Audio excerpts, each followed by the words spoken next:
बोलिए सदगुरुदेव की जय। साहब। परमात्म तत्व पर जितनी भिन्नता है आज कहीं नहीं, कभी नहीं थी। आखिर कैसा है? जो पहुंचा जाने का वही कहन सुनन से न्यारा है। हम देखते हैं उसके विषय में महापुरुषों का दृष्टिकोण क्या है।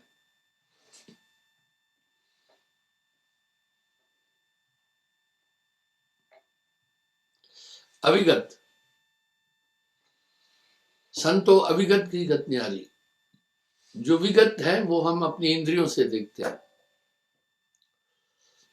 लेकिन वो परमात्म तत्व ऐसा है जैसे हमारा शरीर है, पंचभौतिक तत्वों का है। जितने भी संसार में जीव हैं सभी में चारों खानियों में तत्व है। उदाहरण के लिए जल तत्व जो पानी में रहने वाले जीव है, उखमज में 2 तत्व हैं। इस तरह 3 तत्व अंडज में है, 4 तत्व पिंडज में है, मनुष्य में पंचभौतिक तत्व है। हम सब ने इस संसार में केवल शरीर ही देखे हैं। हम सब की कल्पना शरीर तक ही है, इसलिए मनुष्य आत्म तत्व को भी नहीं समझ पा रहे हैं। दुनिया का सबसे बड़ा आश्चर्य यह है, लोग कह रहे हैं there are 7 wonder of the world, just like Taj Mahal, Howrah bridge, New York tower, etcetera, wall of the China. ये वंडर नहीं है, सबसे बड़ा वंडर है इस दुनिया का मनुष्य। पूरा जीवन जी लेता है पर अपनी आत्मा को नहीं समझ पाता है।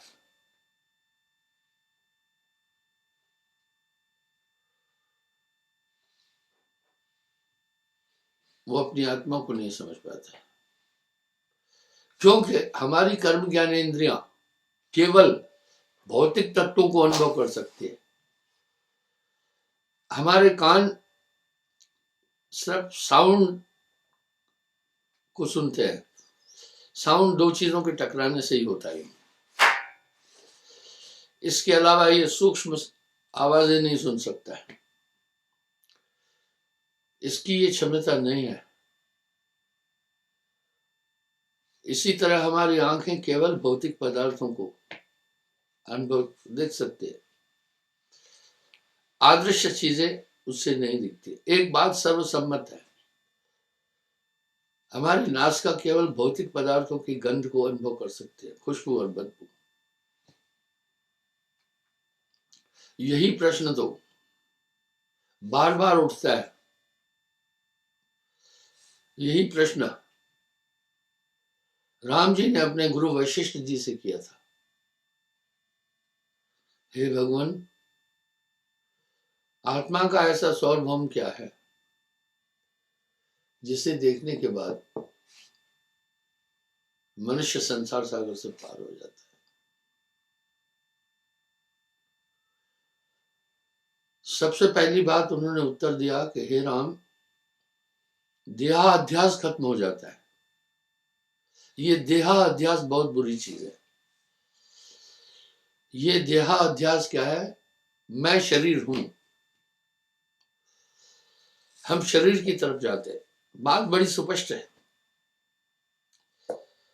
जितने भी शास्त्रकार, आचार्य, संत, महापुरुष हुए, सबने आत्मा की व्याख्या करीब करीब एक जैसे की है। अजन्मा है, किसी भी देश काल अवस्था में आत्मा का कभी नाश नहीं होगा, ये नित्य है, पंचभौतिक तत्वों से परे है। आग इसे जला नहीं सकती है, पानी इसे गला नहीं सकता है, वायु इसे खुश्क नहीं कर सकती है, धरती इसको दंभी नहीं कर सकती है, आकाश विलोम नहीं कर सकता है। ऐसा तत्व इसलिए हमारी ये कर्म ज्ञान इंद्रियां और सूक्ष्म इंद्रियां सिर्फ भौतिक पदार्थों को ही देख सकती है। इस शरीर में ऐसा कोई साधन बाकी नहीं है जिससे हम ईश्वर को देखें, पर एक साधन है, वो है दिव्य दृष्टि। यही तो वासुदेव कृष्ण ने भी अर्जुन से कहा, मैं अभी यहां आपसे सत्संग का सुमरण का महात्म बताऊंगा।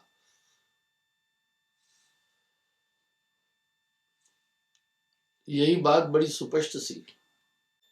हे अर्जुन, हम उस परमात्म तत्व को केवल दिव्य दृष्टि से देख सकते हैं। ये बड़ा गंभीर मसला है। आखिर दिव्य दृष्टि है क्या?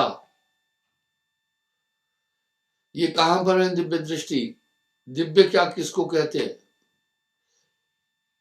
सूक्ष्म तो एक चीज हमने सुनी है, स्थूल और सूक्ष्म। फिर ये दिव्य क्या चीज है? इसलिए उस आत्मा को भी परमात्म तत्व की तरह ही इंद्रियातीत कहा है। आइए देखते हैं, उनसे जाना ही नहीं जा सकता है। दृश्य का बोध केवल हमारी आंखें कर सकती है, और बाकी कानों में दृश्य का बोध करने का सिस्टम नहीं है। इसलिए माया और काल पुरुष ने जो ये शरीर बनाया, हमारी 5 कर्म इंद्रियां, 5 ज्ञान इंद्रियां, अंतःकरण की 4 इंद्रियों में उलझाया। अगर हम परमात्म तत्व को देख सकते होते इजीली, तो दुनिया नहीं होनी थी।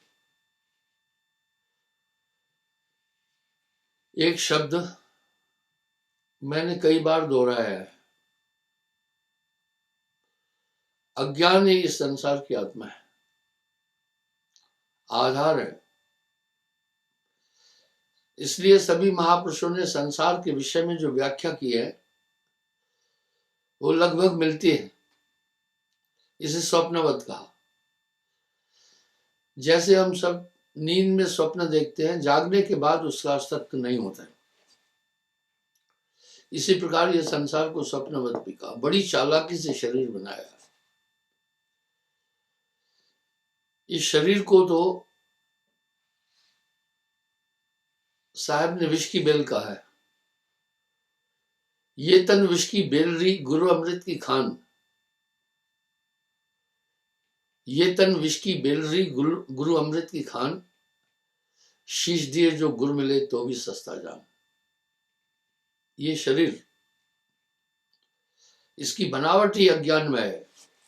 जैसे पिंजरे की बनावट इस तरह है ताकि उसमें से पक्षी बाहर निकल नहीं सके। अगर कोई पक्षी पिंजरे से बाहर निकलता है तो फिर पिंजरे की प्रासंगिकता ही नहीं है कोई। अगर जल्दी से आत्मा का साक्षात्कार हो जाए तो फिर शरीर का कोई महत्व ही नहीं रहेगा। इसलिए इस आत्मा को भ्रमित करके इस पंचभौतिक शरीर में रखा है। वाह भाई, क्या बात है! ये पूरा बस एक ख्याल आएगा, क्या हमारा परमात्मा हमें अज्ञान अवस्था में रखना चाहता है? उनको क्या लाभ है? हम ऐसी अज्ञान में अवस्था में क्यों हैं? इसका जवाब आपको अनुराग सागर का अध्ययन करने से मिल जाएगा पूरा, कि काल पुरुष को यह संसार दिया, और सभी संतों ने इसकी पुष्टि की है। इसलिए निरंजन धन तो हृदय दरबारा। आप देख रहे हैं मनुष्य क्या क्या कर्म कर रहा है, क्या जो भी मनुष्य कैसे कर्म कर रहा है, अति अधम। कोई किसी के प्राण निकाल देता है, मार डालता है, कोई बलात्कार करता है, कोई चोरी चंडाली करता है, कोई किसी को सताता है, परेशान करता है। ये सब राक्षसी वृत्तियां हैं क्या? हमारी आत्मा की कोई वृत्ति दिख ही नहीं रही है। ये ठीक वैसा ही है जैसे इस आत्मा से वैसे ही सभी अनात्म काम कराए जा रहे हैं जो इसके स्वभाव के विरुद्ध है। जैसे आपने देखा होगा सर्कस में शेर जो है आग के गोले से जंप लगाकर बाहर निकलता है। ये शेर के स्वभाव के विरुद्ध है,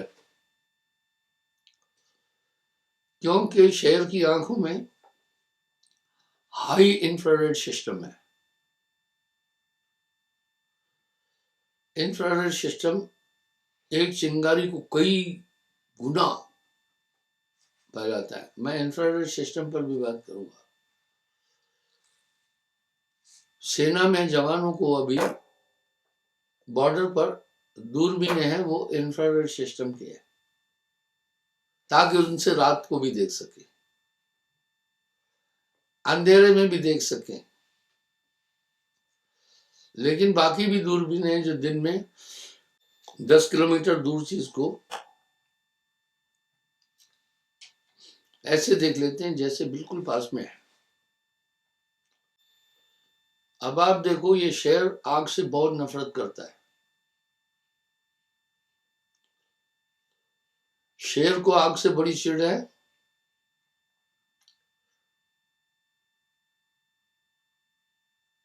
अब बरबस आपके ख्याल आएगा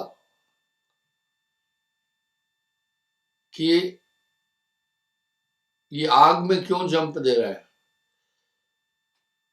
इसको भय है, अगर ये ऐसा नहीं करेगा तो इसके मास्टर के हाथ में जो सोटी है उसमें करंट है। आप देख रहे हैं ना, इस तरह इस आत्मा से इसके स्वभाव के प्रतिकूल काम कराया जा रहा है। चोरी चंडाली पाप आत्मा का की वृत्ति नहीं है, लक्षण नहीं है। हिंसा इसकी वृत्ति नहीं है। बिल्कुल स्पष्ट शब्दों में आत्मा की व्याख्या है, निर्मल है, पाप रहित है, मन बुद्धि चित्त अहंकार से परे है, शांत है, कमती बढ़ती नहीं है, नित्य है, अनादि है, अजन्मा है, आदि आदि अडोल है, गुणातीत है। आत्मा की व्याख्या बहुत सुंदर है। पर आप देखिए कैसे कैसे आत्मा कर रही है। इसका मतलब है इस शरीर में कुछ और भी बड़ा झंझट है। इस शरीर को अगर विष की बेल कहा गया है तो कुछ कारण है। अधम कहा गया तो कुछ कारण है। हम आप सब अच्छे और बुरे का मूल्यांकन उसके कर्मानुकूल करते हैं। जो हमेशा किसी को सताता है, दुख देता है, कष्ट देता है, उसको हम पापी कहते हैं। उसका मूल्यांकन हमने उसके कर्मों से किया। इसी तरह जो परमार्थी है, हमेशा दूसरे की मदद के लिए उदित रहता है, उनको हम पुण्यात्मा और महान आदमी कहते हैं।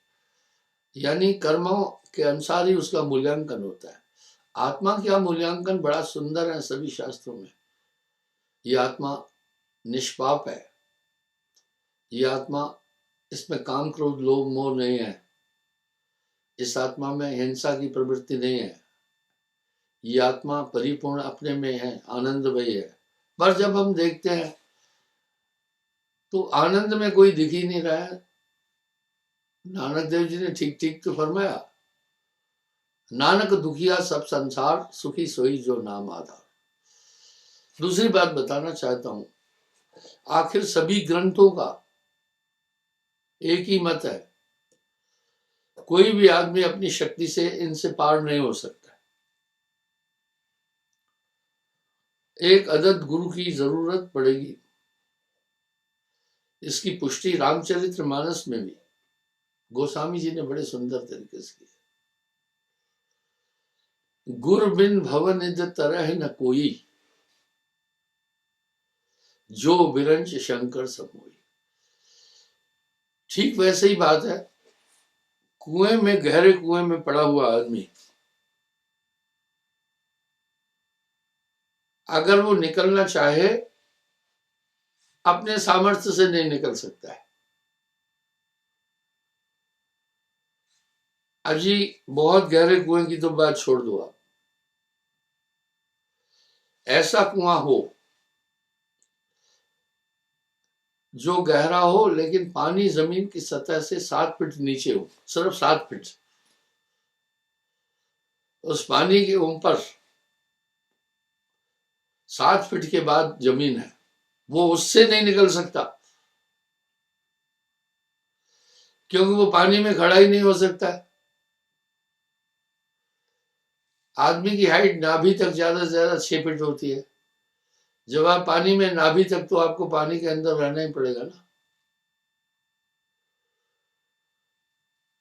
और 3 फीट के बाद में 1.5 फीट हाथ है, वो भी सर तक 3 फीट है, और 1 फीट ऊपर है फिर सर से, 4 फीट।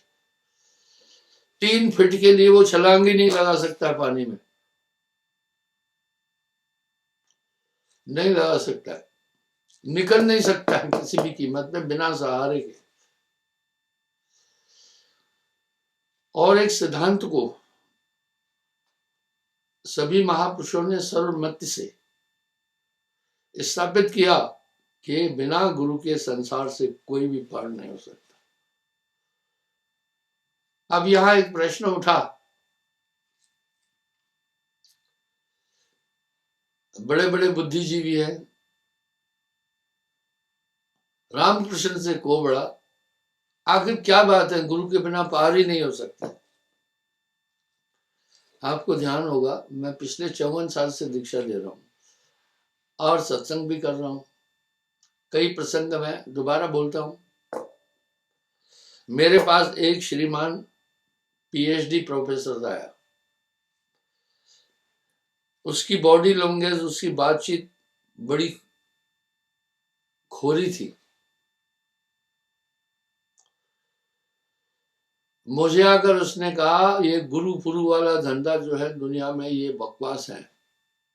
भाषा भी उसकी बड़ी निराली थी। ये एक धोखाधड़ी आदमी को बुद्धू बनाने का काम है। बोला, हम खुद नहीं अपने अंदर है, परमात्मा को क्यों नहीं ढूंढ सकते? उसका सवाल था। पहले मैं शांत चित्त उसकी बात सुन रहा था। मैं कहा, पहले इसको पूरा कहने दो, ये किस धरातल पर है, कहां पर है। मैं उसको पहले अच्छी तरह सुना। यानी वो मुझे उठ कर रहा था कि ये सब आप लोगों के धंधे हैं। जब परमात्मा अपने अंदर है तो हम उसको क्यों नहीं ढूंढ सकते? हम खुद ढूंढेंगे। साथ में उसने मुझे एक बात और कही, मेरी शिक्षा आपसे ज्यादा है। मैं कहा, हाँ होगी। बोला, धर्मशास्त्रों का अध्ययन भी उसने गिनाया, मैंने किए। मैं कहा, संभव है। यानी टोटली वो मुझे एक अपराधी बना करके कह रहा था, जो ये कर रहे सब फ्रॉड है। मैं शांत चित्त उसकी सभी बातें सुनता रहा। मैंने उससे पूछा, जब तुमने सभी धर्मशास्त्रों का अध्ययन किया तो आत्मा बंधी है, ये भी आपने जान लिया होगा, शास्त्रों में शास्त्र विगत है बात। बोला, हाँ। आपके कितने बच्चे हैं? 2 या 3 बोला है। मैंने कहा, सबसे छोटा कितनी उम्र का है? बोला, 2-3 साल का है। आपकी उम्र क्या है? बोला, 50 साल है। मैंने कहा, क्या आपने इस 50 साल में आत्मा का अनुभव प्राप्त किया? बोला, अभी नहीं। मैंने पूछा, क्या आपने इस 50 साल के अंदर ईश्वर की अनुभूति कर ली? बोला, अभी नहीं। तो मैंने बोला, आपका बच्चा, क्या आप काम क्रोध लोभ मोह अहंकार से छुटकारा पा पाए हैं? तुम्हारा बच्चा 2-3 साल का है, 2-3 साल पहले तुमने सेक्स किया हुआ है, काम क्रोध लोभ मोह से तुम निकल नहीं पाए हो, आखिर ये कब करोगे? मध्याह्न में सूरज का प्रकाश मध्याह्न तक, जब वो दोपहर तक होता है, बहुत अच्छा होता है। दोपहर के बाद जब पूर्वांचल की तरफ, पश्चिमांचल की तरफ जाता है, रोशनी कम हो जाती है। मैं बोला, आप धीरे धीरे तुम्हारे शरीर की क्षमता खत्म हो जाएगी, तुम्हारी मेमोरी लॉस हो जाएगी, तुम्हारे शरीर की ताकत कम होती जाएगी, तुम्हारा दिमाग भी ज्यादा काम नहीं कर पाएगा। इतिहास उठाकर देखिए, जितनी भी विशेष विभूतियां हैं, अच्छे वैज्ञानिक हैं, अच्छी खोजें करने वाले हैं, संत है, अनुभवी पुरुष है, सब 37 साल की उम्र से पहले ही बने हैं। पूरा इतिहास उठाकर देखना, उस आयु में हमारे शरीर की क्षमता काफी होती है। लेकिन जब आपकी एज बढ़ जाती है तो आप दौड़ भी नहीं पाएंगे और आप ठीक से चल नहीं पाएंगे, तो आपकी शरीर की क्षमता खत्म होती जाएगी। तुमने 50 साल ऐसे ही गुजार दिए जिंदगी के, आगे सूर्य पश्चिमांचल की तरफ जा रहा है, तो मेरे भाई एक बात तो बता दो, तुम्हारी क्षमता कम होगी, कब ईश्वर को ढूंढोगे? तुम सभी धर्मशास्त्रों को नकार रहे हो, तुम सभी चीजों को नकार रहे हो, तुम गुरु अस्तित्व को नकार रहे हो। रामायण में गोस्वामी जी एक बात साफ बोल रहे हैं, गुरु बिन भवनिध तरह न कोई, जो विरंच शंकर संग। आखिर गुरु क्या करता है? सत्य नाम निज औषधि, सदगुरु दही बताए, औषध ले रूप रहे ताकि वेदन जाए। और यहां पूरा गुरु क्यों कहा? एक अदृश्य शक्ति आप में वो प्रत्यापित करता है, जो आपके अंदर के अंतःकरण को रोशन कर देती है। जब अंतःकरण रोशन हो जाता है, तब माया का पूरा खेल समझ में आएगा, पढ़ लिख करके नहीं आएगा। मैं पढ़ने लिखने के खिलाफ नहीं हूं,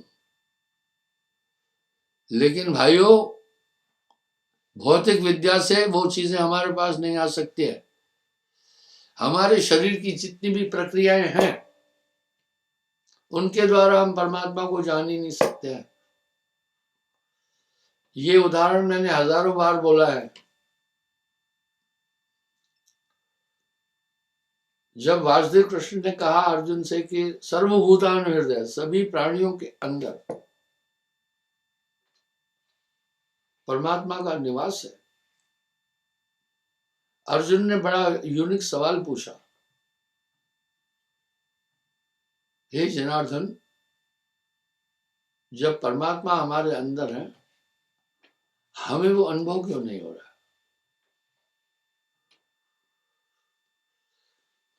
बोला, हे अर्जुन, वो कर्म ज्ञान इंद्रियों का विषय नहीं है। हम उसे कर्म ज्ञान इंद्रियों द्वारा नहीं जान सकते। बोला, हे अर्जुन, हम उन्हें अंतःकरण की सूक्ष्म 4 इंद्रियों द्वारा, मन बुद्धि चित्त अहंकार से भी परे है, नहीं जान सकते। फिर बोला, यहां अर्जुन ने सवाल कर दिया, हे प्रभु, हमारे पास ले देकर यही साधन है, तो हम कैसे जान सकते? बोला, दिव्य दृष्टि। अब ये दिव्य दृष्टि क्या है? दृष्टि तो हम समझते हैं। अर्जुन ने कहा, हे जनार्दन,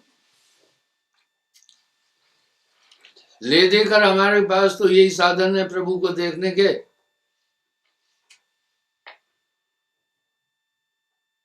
फिर हम परमात्म तत्व की अनुभूति कैसे कर सकते? दिव्य दृष्टि से।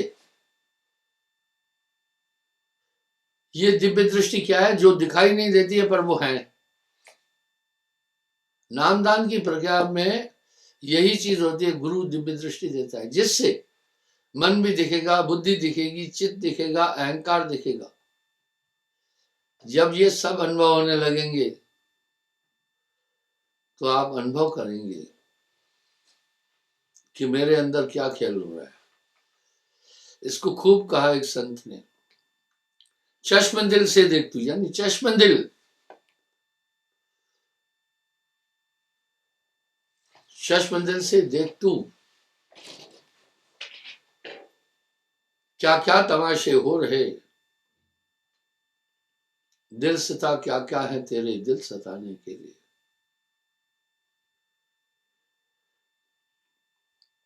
दिल का हुजरा साफ कर जाना के आने के लिए।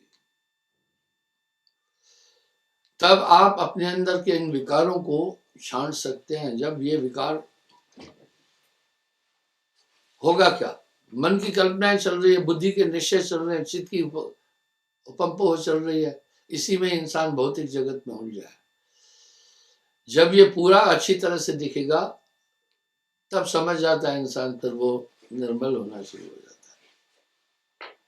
इसलिए ये वस्तु केवल एक अदद गुरु के द्वारा, जैसे कितना भी बड़ा डॉक्टर है अपना मेजर ऑपरेशन कभी नहीं कर सकता, कभी भी नहीं कर सकेगा। इसी प्रकार कितना भी अभ्यासी क्यों ना हो, योग करने वाला क्यों नहीं हो, गुरु के बिना संसार सागर से पार नहीं हो सकता। इसलिए एक अदद गुरु की जरूरत पड़ेगी, तभी हम इस संसार सागर से पार हो सकते हैं। क्षमा चाहता हूं, समय हो रहा है, कल पुनः मैं हाजिर हूंगा।